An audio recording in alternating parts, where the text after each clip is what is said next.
Hello student, मैं doctor Gaurav Singh. आज हम लोग एमएससी फर्स्ट सेम के क्लास में हैं और हम लोग पढ़ रहे थे पहला जो बायोकेमिकल इंस्ट्रूमेंट था जिसका नाम था कोलोरीमीटर ना।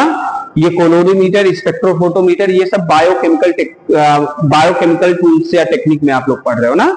तो कोलोरीमीटर आपका खत्म हो चुका है। कोलोरीमीटर में हमने आपको बताया था कि अरे सॉरी यार, फ्लेम फोटोमेट्री ना, फ्लेम फोटोमेट्री।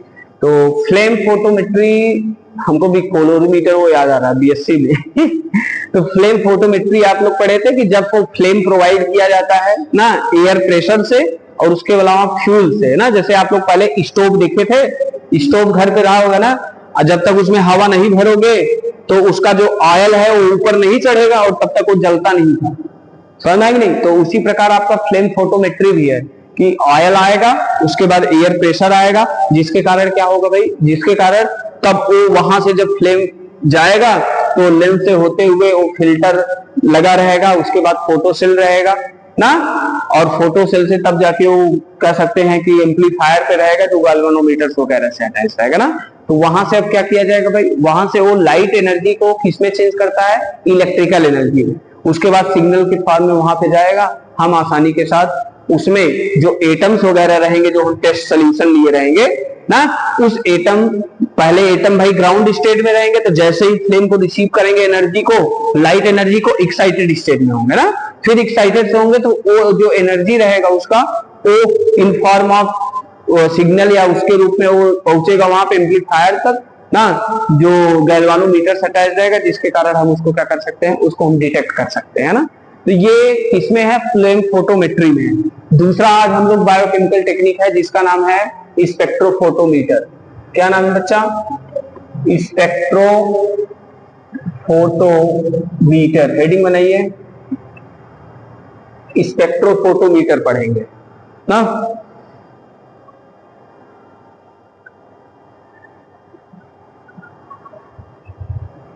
देखिए स्पेक्ट्रोफोटोमीटर क्या है, ये दो वर्ड से मिलकर बना है, एक स्पेक्ट्रो और एक आपका फोटो ना। स्पेक्ट्रो मतलब होता है रेंज ऑफ वेवलेंथ।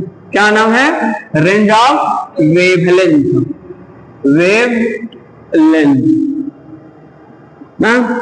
और फोटो मतलब होता है लाइट ना, यानी लाइट के वेवलेंथ को जब हम मेजर करते हैं ना तो उसको क्या बोलते हैं, स्पेक्ट्रोफोटोमीटर। यानी स्पेक्ट्रोफोटोमीटर के द्वारा हम लाइट की वेवलेंथ, मतलब लाइट का कितना इंटेंसिटी पावर है ना, उसकी कितनी तरंग दैर्घ्य है, कितनी उसकी क्षमता है, उसको हम मेजर करने का क्या करते हैं, कार्य करते हैं ना। अब एक कोलोरीमीटर आप लोग जो पढ़े थे, कोलोरीमीटर पे ही ये स्पेक्ट्रोफोटोमीटर बेस्ड है। एक आप लोग पढ़े थे बियर्स और लैम्बर्ट लॉ ना। बियर्स ने बताया था जब कोई लाइट सोल्यूशन से पास करती है तो सोल्यूशन के कंसंट्रेटेड फॉर्म पे डिपेंड करता है ना, कि जो light is the directly proportional to the concentration of the solution। और उसके बाद दूसरा लैम्बर्ट ने बताया था कि जब लाइट पास होता है किसी सोल्यूशन से, उस सोल्यूशन के थिकनेस पे डिपेंड करता है। अगर सोल्यूशन ज्यादा मोटा है तो ज्यादा लाइट एब्जॉर्ब करेगा, कम लाइट को पास आउट करेगा ना। और अगर ज्यादा कंसंट्रेटेड आपका सोल्यूशन है तो ज्यादा लाइट को एब्जॉर्ब करेगा और कम लाइट को पास करेगा, और अगर कम कंसंट्रेटेड है तो कम लाइट को एब्जॉर्ब करेगा, ज्यादा लाइट को प्रोड्यूस करेगा। बोलो भाई, ये कोलोरीमीटर में आप लोग बीएससी थर्ड सेम में शायद पढ़े होंगे। तो फिफ्थ सेम में भी जो कोलोरीमीटर आप थर्ड सेम में जो कोलोरीमीटर पढ़े थे वो उसका मॉडिफाइड फॉर्म स्पेक्ट्रोफोटोमीटर। तो यहाँ भी वो स्पेक्ट्रोफोटोमीटर मतलब एक स्पेक्ट्रम के तहत एक प्रिज्म रहता है। क्या रहता है, प्रिज्म। और उस प्रिज्म से जब लाइट पास होती है ना, प्रिज्म से जब लाइट पास होती है तो इसको स्कैटर्ड कर देता है। क्या करता है, स्कैटर ऐसे फैला देता है ना। क्या करेगा, फैला देगा। जैसे डिस्को वाला लाइट देखी हो, डिस्को वाला लाइट, अब एक ही लाइट में कैसे यहाँ वहां कैसे कैसे घुमाता है वो, क्योंकि भाई उसमें वो प्रिज्म लगा रहता है, प्रिज्म जैसा लेंस उसमें लगा रहता है ना। अब उस लेंस पे ऐसे पड़ेगा, इसे स्कैटर्ड हो जाएगा, फैल जाएगा। समझेंगे नहीं? तो अच्छा एक बात बताइए, लाइट को आप देख सकते हो, लाइट को देख सकते हो कि नहीं, नहीं देख सकते?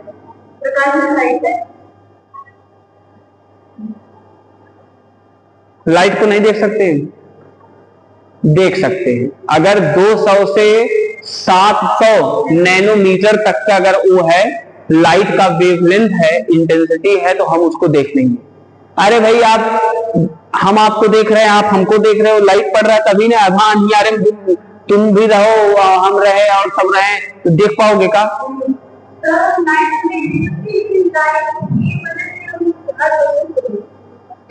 लेकिन लाइट को देखो, लाइट का जो रेज होता है, इंटेंसिटी पावर ना, उसको हम देख सकते हैं। लाइट साउंड को देख सकते हैं?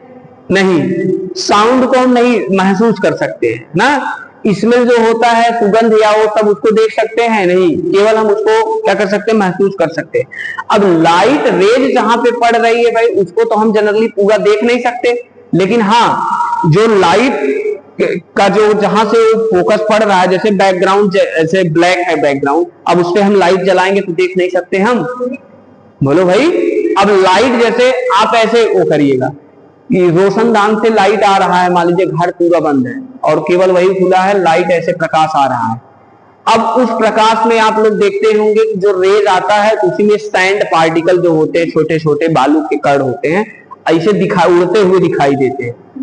उड़ते हुए क्या करते दिखाई दे। कभी टार्च मारो आप, ऐसे धूल है, धूल को ऐसे खबर रखो, उसके बाद टार्च मारो, देखो उसका जो प्रकाश का जो विकिरण होता है, रेज निकलता है, उसपे छोटे छोटे पार्टिकल फॉर्म होते हैं। समझे कि नहीं? तो लाइट को आप देख सकते हो, लेकिन उसकी इंटेंसिटी पावर कितनी है, कहां तक वो है, उसको आप नहीं विजिबल कर सकते। समझे कि नहीं? अब वो लाइट जब सोल्यूशन से पास करेगा, तो पास करने के बाद हम उसको क्या करेंगे भाई, वो सोल्यूशन से पास करेगा, तो उस सोल्यूशन में आपका क्या है, मान लीजिए कंसंट्रेटेड फॉर्म या कैसा है, तो आप कोलोरीमीटर में स्टडी करते थे, लेकिन यहाँ पे हम उसके क्वांटिटेटिव एनालिसिस को मेजर करेंगे। किसके एनालिसिस को? Quantitative analysis. मान लीजिए हम आपके बॉडी का फ्लूइड ले लिए, अब उससे लाइट, यहाँ पे लाइट सोर्स एक बना देंगे ना। अब ये लाइट सोर्स यहाँ बल्ब, इलेक्ट्रिक बल्ब मान लीजिए है।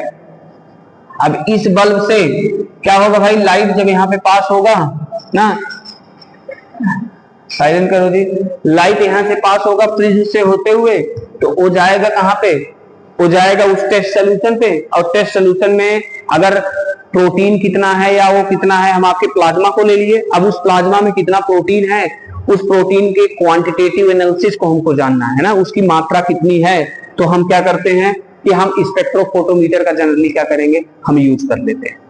समझना है कि नहीं? कि मतलब उसके क्वांटिटेटिव और क्वालिटेटिव एनालिसिस को भी हम मेजर करने के लिए इसका यूज करते हैं। उसके अलावा हम उस सोल्यूशन में क्या करते हैं, उसको कंसंट्रेटेड फॉर्म में है कि ज्यादा थिक है सोल्यूशन, उसको भी वो कर सकते हैं ना।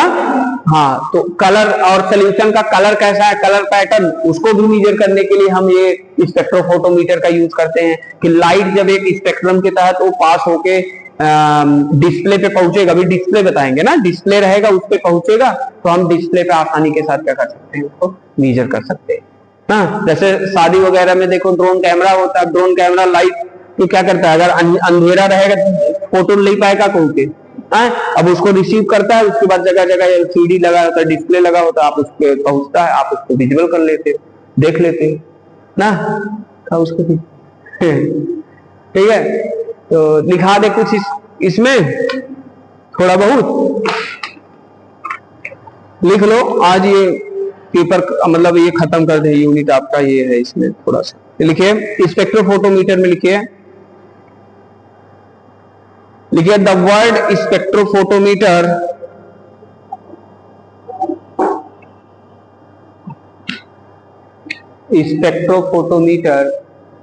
कंसिस्ट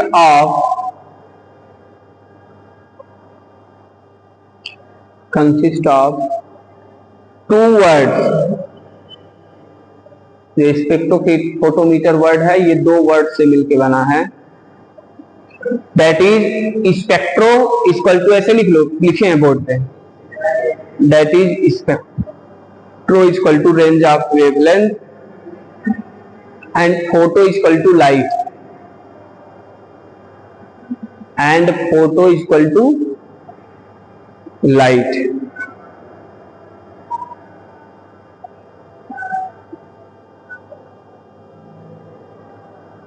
ठीक है। Next, it is an instrument, it is an instrument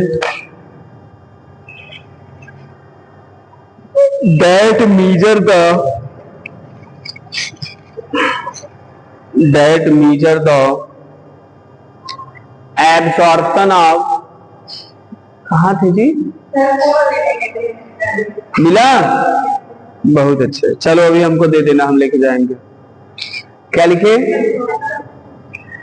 absorption, क्या लिखे, it is an instrument that measure the amount of light that can, नहीं यार क्या बोले हम, हाँ, absorption of radiation, absorption of radiation in the visible and UV region, visible and UV region of spectrum, UV region of spectrum.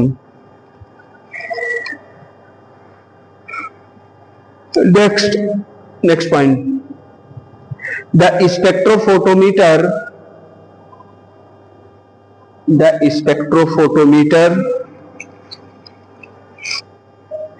actually